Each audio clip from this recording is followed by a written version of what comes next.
Respon menohok pihak Farhad Abbas dan Agus Salim atas mundurnya Jainuddin, salah satu kuasa hukum Agus. Hal ini pun semakin membuat keruh kisru uang donasi 1,5 miliar rupiah antara Agus Salim versus Novianti Pratiwi. Kisru ini pun seakan memanas di lingkaran dalam tim Agus Salim. Jainuddin yang ditemui secara eksklusif oleh tim intens investigasi kemarin mengungkapkan terkait dirinya yang mundur sebagai tim kuasa hukum Agus Salim lengkap dengan alasannya yang mengejutkan. Alasan itu rupanya tidak hanya terkait argumentasi soal langkah hukum dan solusi masalah yang berbeda dari yang kini ditempuh, tapi kabarnya terjadi polemik pula dengan Agus. Lantas seperti apa gerangan persoalan yang terjadi di dalam tim hukum Farhad Abbas hingga membuat mereka terkesan tidak kompak? Seperti apa pula tudingan Jainuddin terhadap Agus Salim hingga membuat ia memilih hengkang dari tim kuasa hukum Agus Salim? Seperti apa respon menohok pihak Farhad Abbas dan Agus Salim terkait alasan mundurnya Jainuddin? Benarkah Jainuddin pun siap bergabung ke tim kuasa hukum Novianti Pratiwi? Pemirsa, bersama Intens Investigasi, kami hadirkan kabar terkini, terpercaya, dan teraktual. Tetapi sebelumnya, jangan lupa untuk like, subscribe, dan juga share channel YouTube ini.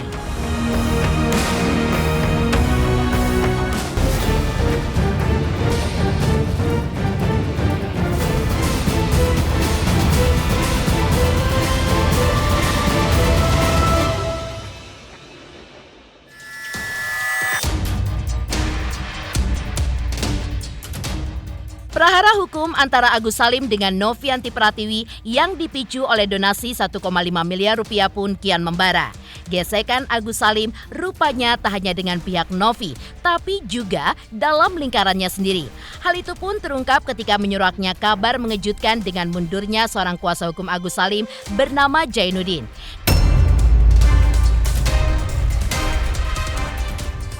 Ditemui secara eksklusif oleh tim intens investigasi kemarin, Jainuddin yang mengaku sebagai kuasa hukum pertama Agus Salim sebelum Farhad Abbas bergabung mengatakan bahwa ia mengundurkan diri sebagai kuasa hukum Agus pertanggal 31 Oktober 2024. Ia pun mengungkap alasan dirinya untuk mundur. Hal ini disebabkan adanya perbedaan pandangan hukum dengan kuasa hukum Agus lainnya termasuk Farhad Abbas dan juga terjadi polemik dengan Agus Salim selaku pemberi kuasa.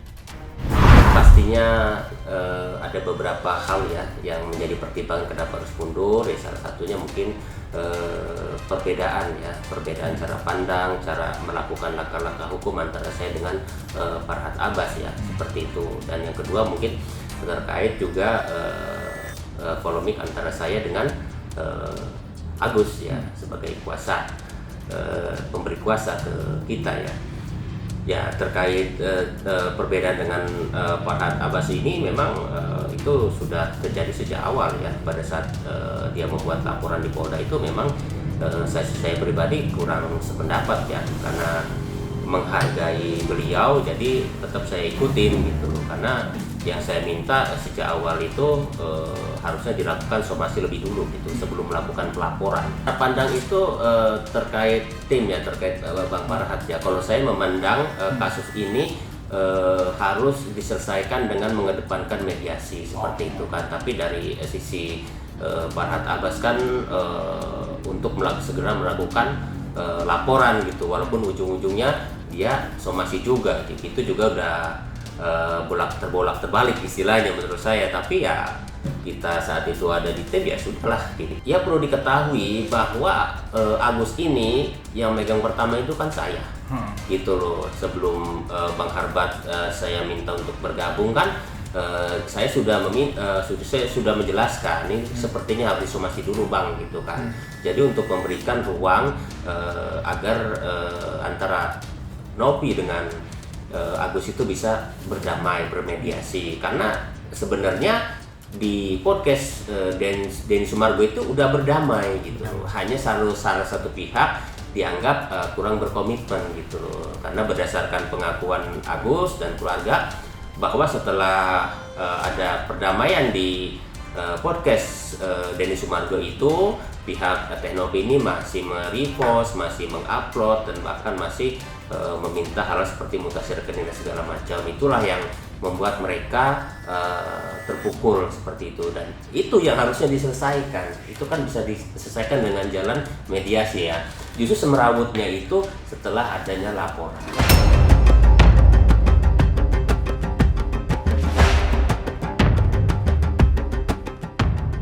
Jainuddin mengaku keputusannya untuk mundur dipengaruhi oleh sikap Agus yang ditudingnya keras kepala, bahkan diduga pelin-pelan.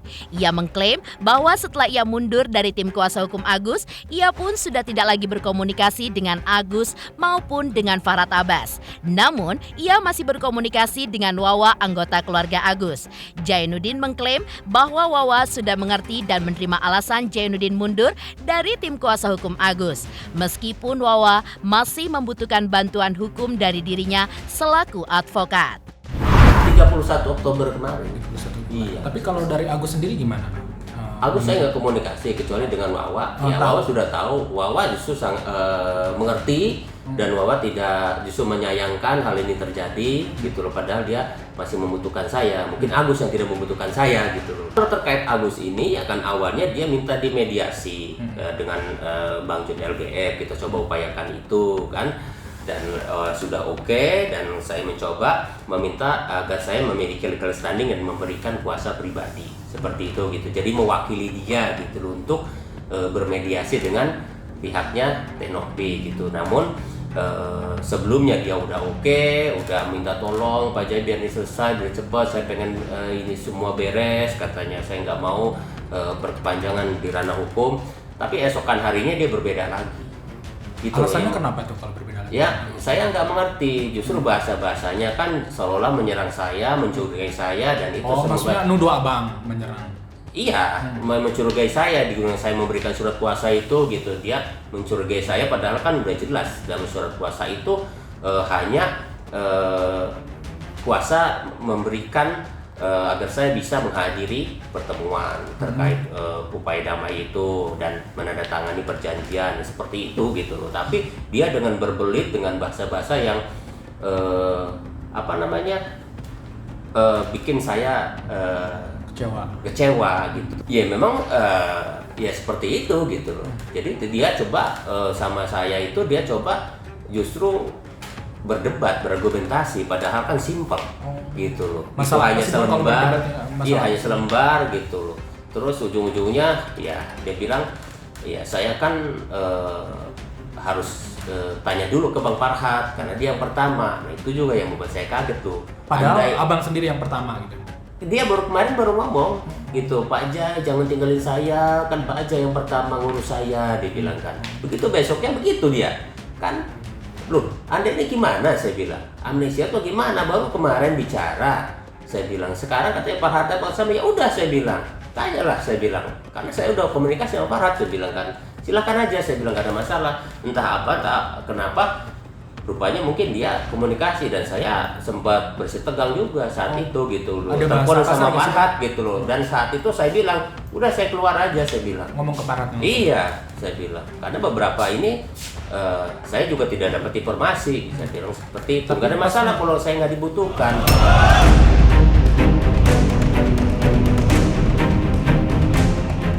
Terkait pemanggilan Agus ke Polda Metro Jaya untuk memberikan klarifikasi kemarin atas laporan polisi yang dibuatnya terhadap Novi. Menurut Jainuddin, laporan tersebut pastinya akan tetap diproses oleh pihak penyidik Polda Metro Jaya. Namun, apakah perkara ini akan naik ke tahap sidik atau tidak, Jainuddin belum bisa memastikannya. Karena di mata Jainuddin, pihak Novi pasti punya alasan dan alibi yang kuat untuk melawan tuduhan Agus. Bahkan, Jainuddin meyakini bahwa kasus ini akan berhenti di tengah jalan alias mandek, kecuali Agus mengikuti sarannya untuk mengupayakan perdamaian dengan Novi, dan ia pun siap untuk menjadi mediator. Namun di sisi lain, Jainuddin bahkan siap jika diminta Novi untuk menjadi anggota tim kuasa hukumnya, karena sebagai advokat, ia pun siap membela siapapun yang membutuhkan jasanya sebagai advokat. Terkait isu ini sih pasti akan berlanjut kalau ranah hukum. Cuma saya ragu ya kalau kasus ini akan berlanjut karena kalau menurut saya laporan ini semua cacat administrasi. Cacatnya kalau boleh tahu dari mana, Bang? Ya, seperti pelaporan pencemaran nama baik itu kan harusnya yang dilaporkan akunnya, karena setahu saya pembuktiannya itu adalah unsurnya itu ditemukan dari media sosial seperti itu. Dan juga pasal 369 itu merupakan delik aduan yang harus dilaporkan oleh si korban. Apabila tidak ya tidak bisa dituntut. Berarti Tidak laporan ini diproses. bisa dibilang nantinya akan mandat ya, Bang? Saya yakin akan mentah. Mentah. Ya. Karena kurangnya bukti salah satunya. Salah satunya itu belum terpikiran sehingga hari ini ya. Tapi kalau kita memang profesi sebagai advokat, sebagai lawyer, ya siapa aja yang minta bantuan pasti kita akan bantu. Karena memang itu tugas kita. Tapi sejauh ini tidak ada terpikirkan. Justru malah saya menawarkan ke pihak Agus kalau memang Agus mau dibantu untuk upaya damai, ya biar masalahnya selesai, hubungi saya. Berarti kalau misalkan diminta nih dari pihak Novi, berarti siap aja? Siap aja, nggak ada masalah. Saya tidak munafik. Kalau memang Novi membutuhkan saya siap. Karena memang tugas saya sebagai advokat adalah membela orang yang membutuhkan saya, bukan yang tidak membutuhkan saya.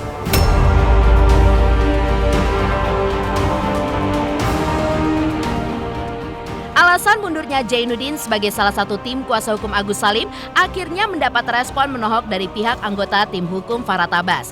Rizaldi, selaku anggota tim hukum Farhad Abbas, juga menjelaskan bahwa Jainuddin mundur karena dirinya sebagai kuasa hukum Agus dinilai tidak profesional dalam membela Agus. Ia pun menilai jika Jainuddin telah menelantarkan Agus dan tidak bekerja maksimal untuk membela Agus.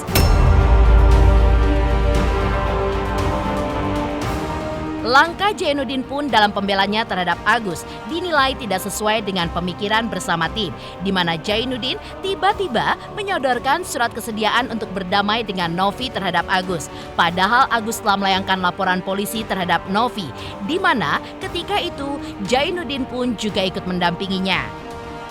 Untuk pengacara-pengacara yang tiba-tiba mengundurkan diri, yang tidak saya bisa sebutkan namanya, yaitu berinisial Z, yang semula itu adalah pengacaranya si Agus, dia sekarang sudah mengundurkan diri. Saya sampaikan bahwa oknum pengacara tersebut tidak profesional dalam melakukan pembelaan kliennya. Karena apa? Tiba-tiba melakukan pengacara tersebut tidak melakukan kerja-kerja pengacara secara maksimal gitu. Tiba-tiba Agus ditelantarkan gitu dalam melakukan pembelaannya gitu, sehingga ya kita tetap optimal, berusaha keras, dan kita bela Agus untuk haknya gitu. Sebenarnya begini ya, kalau konflik tidak, tapi oknum pengacara tersebut tiba-tiba mendatangi Agus ya, mendatangi Agus untuk minta tanda tangan perdamaian ya, perdamaian. Tapi cara-cara tersebut kan kita sudah lapor kepada kepolisian. Tentu ya harus diteruskan proses penyidikan ini, nggak hanya tiba-tiba minta ketemu tanda tangan, minta dicabut laporan polisi. Tentu kita tidak melakukan hal seperti itu. Tentu kita harus melanjutkan proses hukum ini gitu hingga selesai gitu. Kita beda pandangan dengan oknum pengacara tersebut ya, karena kita sudah melakukan laporan polisi, padahal dia sudah ikut ya untuk mendampingi laporan polisi tersebut.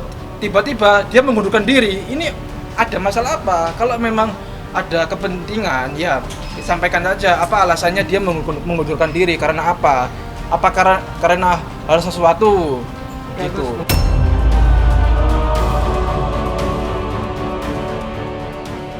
Geger, respon menohok pihak Farhad Abbas terkait mundurnya Jainuddin dari tim kuasa hukum Agus Salim. Lantas benarkah Farhad Abbas pun telah mendapat kuasa dari Wawa untuk mensomasi Novi hingga berencana membuat laporan polisi atas Novi di Polres Tangerang dalam waktu dekat? Selamat untuk intens investigasi 3 juta subscriber, luar biasa sekali 3 juta. Ya pokoknya semakin sukses lah dan bisa menghadirkan sesuatu yang memang baik untuk diperlihatkan.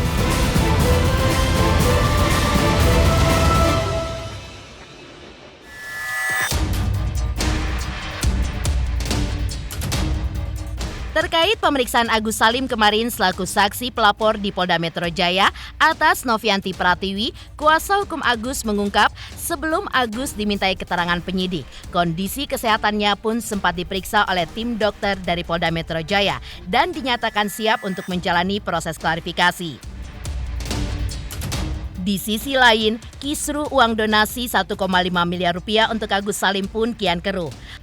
Pasalnya, Farhat Abbas selaku kuasa hukum Agus mengaku sudah mendapat surat kuasa dari kerabat Agus bernama Ibu Wawa untuk segera membuat laporan polisi baru terhadap Novi terkait dugaan pencemaran nama baik yang diduga dilakukan oleh Novi terkait penggunaan uang donasi.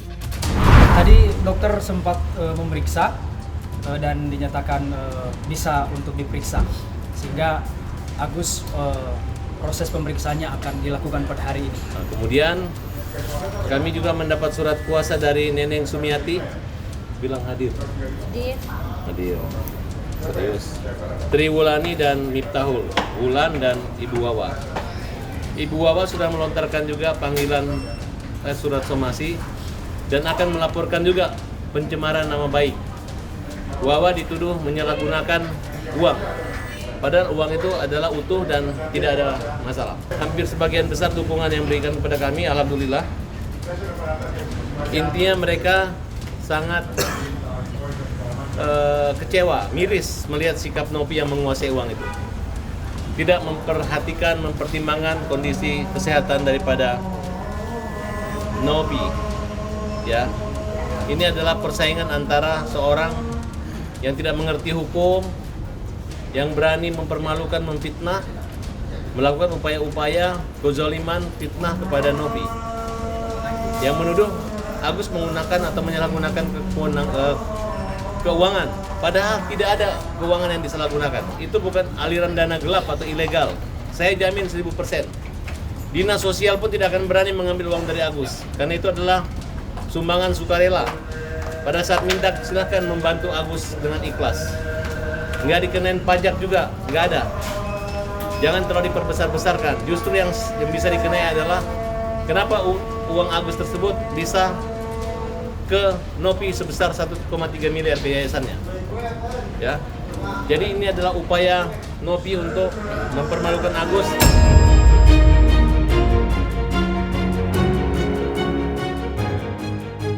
Saat didampingi oleh Farhat Abbas di Polda Metro Jaya, usai mendampingi Agus Salim diperiksa penyidik, Wawa pun menjelaskan alasan dirinya akan membuat laporan polisi terhadap Novi di Polres Tangerang.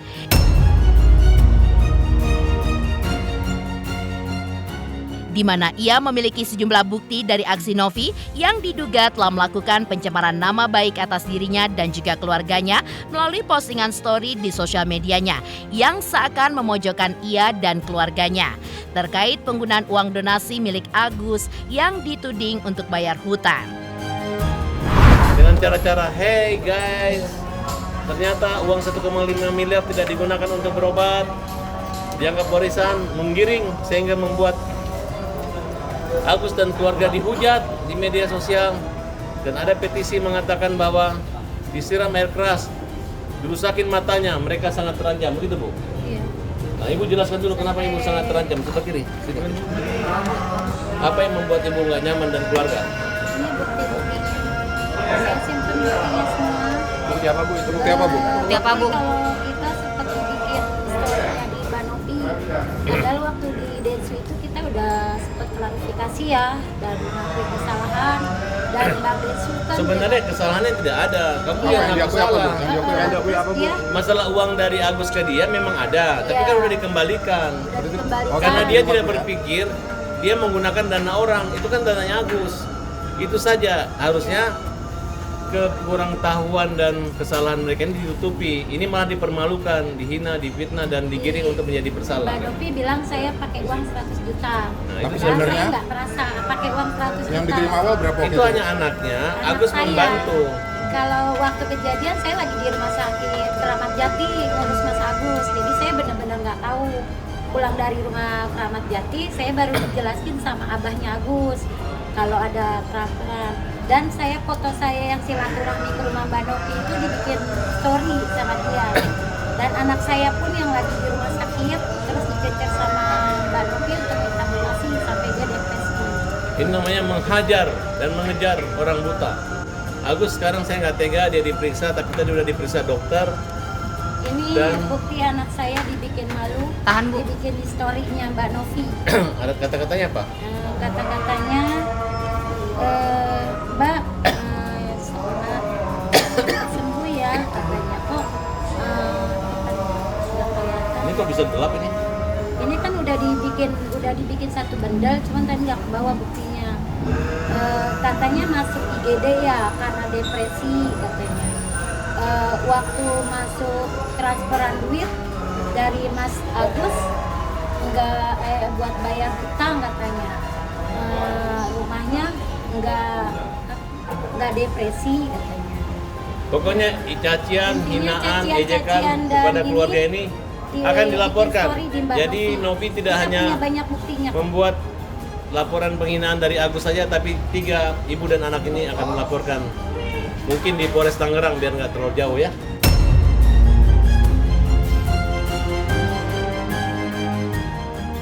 Mengejutkan, Farad pun mengungkap, sebelum jalani pemeriksaan, Agus jalani pemeriksaan kesehatan terlebih dahulu oleh pihak dokter dan dinyatakan bisa memberikan klarifikasi kepada penyidik Polda Metro Jaya hingga rencana Wawa untuk membuat laporan polisi atas Novi. Lantas, seperti apa keterangan Wawa soal alasan Agus yang hingga kini belum menjalani operasi mata? Halo, saya Cika Bode. Selamat untuk Intens Investigasi dengan subscribernya 3 juta. Wow, keren banget. Semoga info-infonya bermanfaat buat teman-teman semuanya. Selamat!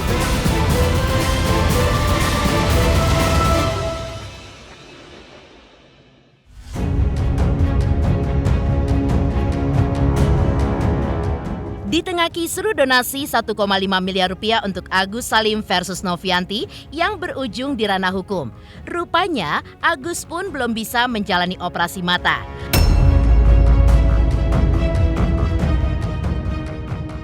Dan kemarin, usai Agus menjalani pemeriksaan di Polda Metro Jaya sebagai saksi pelapor atas Novi, Wawa pun mengungkap alasan Agus yang hingga kini belum bisa menjalani operasi mata karena Agus masih fokus menjalani pengobatan pada paru-parunya yang terkena infeksi akibat penyiraman air keras oleh rekan kerjanya.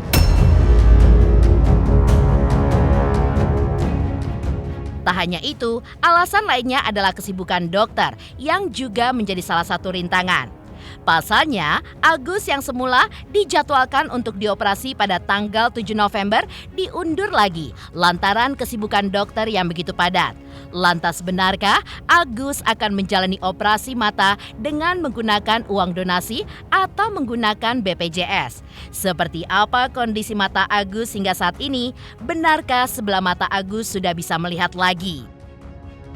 Doain Mas Agus biar operasinya nanti berjalan lancar ya. Kalau udah ada jadwalnya. Emang sudah dijadwalkan, Bu, untuk Belum, operasi? karena masih ada itu paru-parunya yang terinfeksi. Jadi kita harus fokus ke pengobatan infeksi paru-paru. Memang belum ada jadwal sama sekali.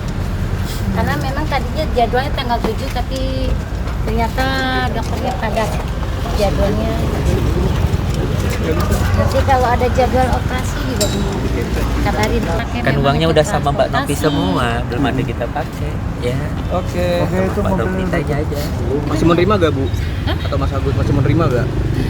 Ya karena kan memang itu fokus sama penyembuhan ya. Insya Allah kalau memang ada yang tiket baik. Mas Agus ada masih optimis nggak sih untuk bisa melihat itu, Mas Agus? Itu sih pasti ada sih. Ya kita masih berharap lah Allah ngasih penglihatan buat Agus sih kalau itu. Mudah-mudahan aja dengan hujatan itu Allah kasih satu mujizat buat Agus. Hujatan berubah jadi penglihatan. Mana tahu kan Allah berkehendak sama Agus. Kalau mental sih naik turun. Nah, Kalau- turun kemarin aja depresi lagi di rumah. Kalau lagi depresi lagi enggak ya enggak gitu, tergantung situasi dan kondisinya saat ini. Ya kita suruh istighfar aja dah. Istighfar banyak-banyak Karena dia atau kalau lagi udah depresi susah dikendalikan. ya banyak-banyak istighfar. Ada yang nggak percaya kalau Agus masih nggak bisa ngelihat, mau lihat, Lihat melihat lihat nanti Allah kasih penglihatan sama Agus. Semoga aja Allah kasih penglihatan. Ini bukti kalau Agus belum melihat. Pak pakai baju apa ini warna pink? Coba lihat. Boleh nengok ke kiri, Mas Agus. Ada cahaya nggak Mas Agus? Ada, ini saya juga. Sana. Lihat ke atas. Tapi benar tadi tuh tebakannya warna pink. Bisa ngelihat cahaya mungkin Pak Hah? Agus? Cahaya dia memang dari awal memang bisa lihat ya. cahaya. Ya dari nggak tahu Udah. sih. Ini namanya kekuasaan Allah kita Iya. nggak tahu. Ya, Oke. oke. Makasih teman-teman. Coba sembuh, Mas Coba Agus. sembuh. Sehat Pesan kalian. hujatan yang jelek-jelek bagi Agus, tapi banyak hikmah nanti yang Agus dapatkan. Oke, Mas Agus. Semangat ya Mas Agus ya, semoga Lihatin kekuasaan kalau Allah bisa emang udah ngelihat. kamu lihat. Debu takut ada debu, Mas Agus. Oh iya. Ibu Iya. ditutup, ibu takut debu. Ibu. Iya, iya, nanti ditutup. Tisunya. Ayo, Iya. ya doain yang terbaik buat Agus semuanya. Iya. Ya.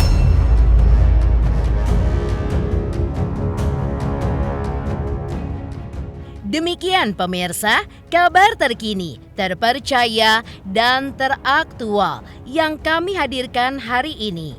Saksikan terus Intens Investigasi setiap hari Senin sampai dengan Jumat, tayang 5 kali sehari dan Sabtu tayang 3 kali sehari, yaitu pada pukul 11 siang, 12 siang, 3 sore, dan 6 sore. Tentunya hanya di YouTube channel. Dan pastikan jangan lupa untuk like, subscribe, share, dan komen channel Intens Investigasi.